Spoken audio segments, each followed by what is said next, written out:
nos domínios da mediunidade. Oitavo livro da coleção A Vida no Mundo Espiritual, ditado pelo espírito André Luiz e psicografado pelo médium brasileiro Francisco Cândido Xavier, em 1955. Capítulo 22. Imersão do passado.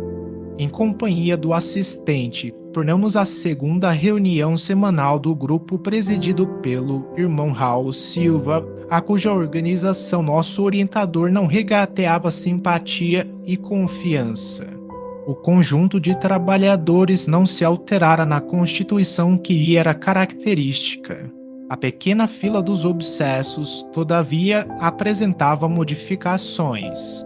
2 senhoras, seguidas pelos respectivos esposos, e um cavalheiro de fisionomia fatigada integravam a equipe dos que receberiam assistência. Os médiuns da casa desempenharam caridosa tarefa, emprestando as suas possibilidades para a melhoria de várias entidades transviadas na sombra e no sofrimento, com a colaboração eficiente de Dona Celina à frente do serviço. Solucionados diversos problemas alusivos ao programa da noite, eis que uma das senhoras enfermas cai em pranto convulsivo, exclamando: "Quem me socorre?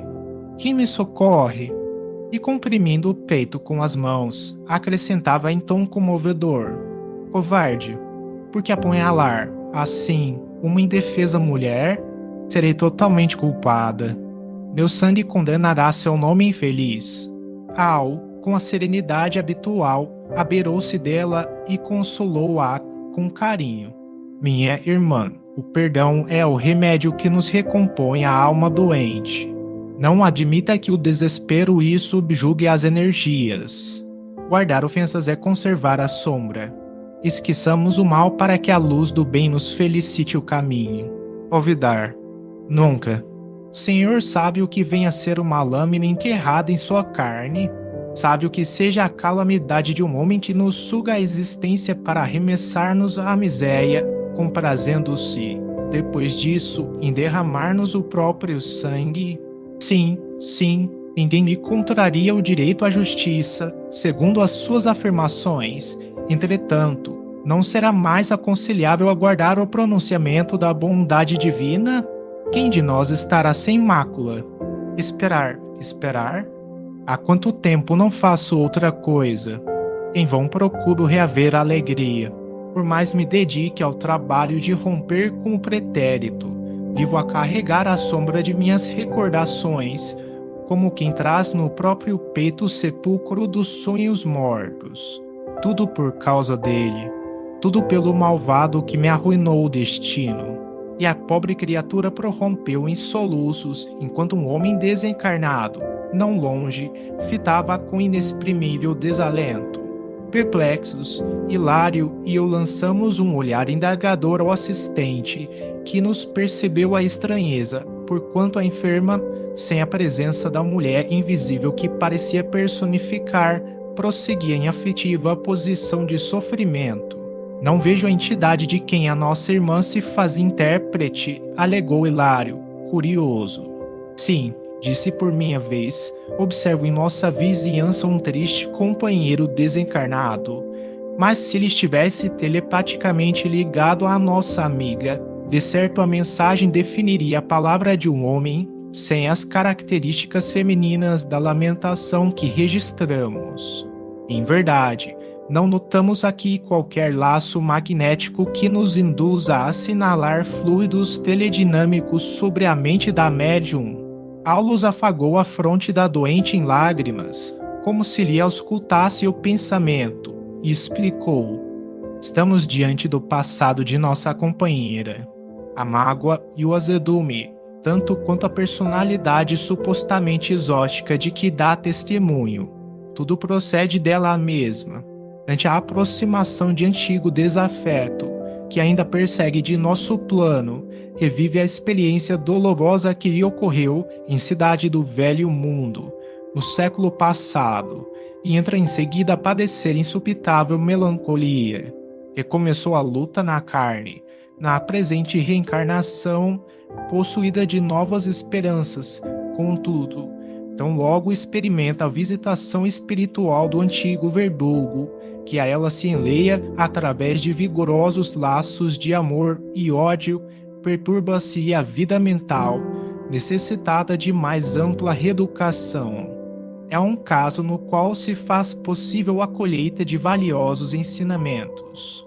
Isso quer dizer, então, a frase de Hilário ficou, porém, no ar porque o instrutor lhe definiu o pensamento, acrescentando: isso quer dizer que nossa irmã imobilizou o grande coeficiente de forças do seu mundo emotivo em torno da experiência a que nos referimos, a ponto de semelhante cristalização mental haver superado o choque biológico do renascimento no corpo físico, prosseguindo quase que intacta, fixando-se nessa lembrança quando instada de mais perto pelo companheiro que lhe foi irrefletido algoz, passa a comportar-se qual se estivesse ainda no passado que teima em ressuscitar.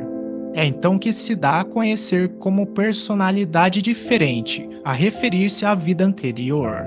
Sorrindo, Paternal considerou: sem dúvida, em tais momentos, é alguém que volta do pretérito a comunicar-se com o presente, porque é o influxo das recordações penosas de que se vê assaltada, centraliza todos os seus recursos memônicos tão somente no ponto nevrálgico em que viciou o pensamento. Para o psiquiatra comum é apenas uma candidata à insulinoterapia ou ao eletrochoque, entretanto, para nós, é uma enferma espiritual, uma consciência torturada, exigindo amparo moral e cultural para a renovação íntima, única base sólida que lhe assegurará o reajustamento definitivo. Analisei-a com atenção e concluí: mediunicamente falando, vemos aqui um processo de autêntico animismo. Nossa amiga supõe encarnar uma personalidade diferente quando apenas exterioriza o mundo de si mesma. Poderíamos, então, classificar o fato no quadro da mistificação inconsciente. Interferiu Hilário, indagador. Aulus meditou um minuto e ponderou. Muitos companheiros matriculados no serviço de implantação da nova era sob a égide do espiritismo, vem convertendo a teoria animista num travão injustificável a lhes congelarem preciosas oportunidades de realização do bem. Portanto, não nos cabe adotar como justas as palavras mistificação inconsciente ou subconsciente para batizar o fenômeno.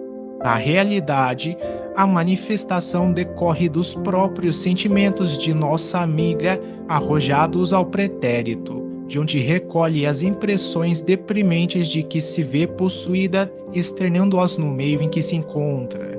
E a pobrezinha efetua isso quase na posição de perfeita sonâmbula, porquanto se concentra totalmente nas recordações que já assinalamos, como se reunisse todas as energias da memória numa simples ferida, com inteira despreocupação das responsabilidades que a reencarnação atual lhe confere. Achamo-nos, por esse motivo, perante uma doente mental, requisitando-nos o maior carinho para que se recupere. Para sanar-lhe a inquietação, todavia, não nos bastam diagnósticos complicados ou meras definições técnicas no campo verbalista, se não houver o calor da assistência amiga. Nosso orientador fez ligeira pausa, acariciando a enferma e, enquanto Raul Silva continuava a doutriná-la e a consolá-la, notificou-nos, bondoso: deve ser tratada com a mesma atenção que ministramos aos sofredores que se comunicam. É também um espírito imortal solicitando-nos concurso e entendimento para que se lhe restabeleça a harmonia. A ideia de mistificação talvez nos impelisse a desrespeitosa atitude diante do seu padecimento moral. Por isso, nessas circunstâncias, é preciso armar o coração de amor, a fim de que possamos auxiliar e compreender. Um doutrinador sem tato fraterno apenas agravaria o problema, porque, a pretexto de servir à verdade, talvez lhe impusesse corretivo inoportuno ao invés de socorro providencial. Primeiro, é preciso remover o mal para depois fortificar a vítima na sua própria defesa. Felizmente, o nosso Hal assimila as correntes espirituais que prevalecem aqui, tornando-se o enfermeiro ideal para as situações dessa ordem. Hilário, tanto quanto eu, edificado com os ensinamentos ouvidos, perguntou respeitoso: E podemos considerá-la médium mesmo assim? Como não? Um vaso defeituoso pode ser consertado e restituído ao serviço. Naturalmente, agora a paciência e a caridade necessitam agir para salvá-la. Nossa irmã deve ser ouvida na posição em que se revela como sendo em tudo a desventurada mulher de outro tempo e recebida por nós nessa base, para que use o remédio moral que estendemos, desligando-se enfim do passado. O assunto não comporta desmentido, porque indiscutivelmente essa mulher existe ainda nela mesma. A personalidade antiga não foi tão eclipsada pela matéria densa como seria de desejar. Ela renasceu pela carne, sem renovar-se em espírito. O assistente fixou o gesto de quem mergulhava na própria consciência à sonda de suas reflexões e falou, qual se o fizesse de si para consigo. Ela representa milhares de criaturas aos nossos olhos. Quantos mendigos arrastam na terra o esburacado manto da fidalguia efêmera que envergaram outrora? Quantos escravos da necessidade e da dor trazem consigo a vaidade e o orgulho dos poderosos senhores que já foram em outras épocas? Quantas almas conduzidas à ligação consanguínea caminham do berço ao túmulo, transportando quistos invisíveis de aversão e ódio aos próprios parentes, que lhes foram duros adversários em existências pregressas. Todos podemos cair em semelhantes estados se não aprendemos a cultivar o esquecimento do mal em marcha incessante com o bem. Nessa altura, Raul Silva, na condição de hábil psicólogo, convidou a doente ao benefício da prece. Competia-lhe ela suplicar ao céu a graça do ouvido. Cabia-lhe expungir o passado da imaginação, de maneira a pacificar-se. E, singularmente comovido, recomendou-lhe repetir em companhia dele as frases sublimes da oração dominical. A pobre senhora acompanhou docilmente. Ao término da súplica, mostrava-se mais tranquila. O prestimoso amigo, traduzindo a colaboração do mentor que o acompanhava, solícito, rogou-lhe considerar, acima de tudo, o impositivo do perdão aos inimigos para a reconquista da paz e, em lágrimas, a enferma desligou-se das impressões que a imobilizavam no pretérito, tornando a posição normal. Enquanto Silva lhe aplicava passes de reconforto, o assistente comentou: outra não pode ser, por enquanto, a intervenção assistencial em seu benefício. Pela enfermagem espiritual bem conduzida, reajustar-se-á pouco a pouco, retomando o império sobre si mesma e capacitando-se para o desempenho de valiosas tarefas mediúnicas mais tarde. Estimaríamos a possibilidade de continuar analisando o caso sob nossa vista, contudo, a outra senhora doente passou de improviso ao transe agitado e era preciso estudar, fazendo melhor.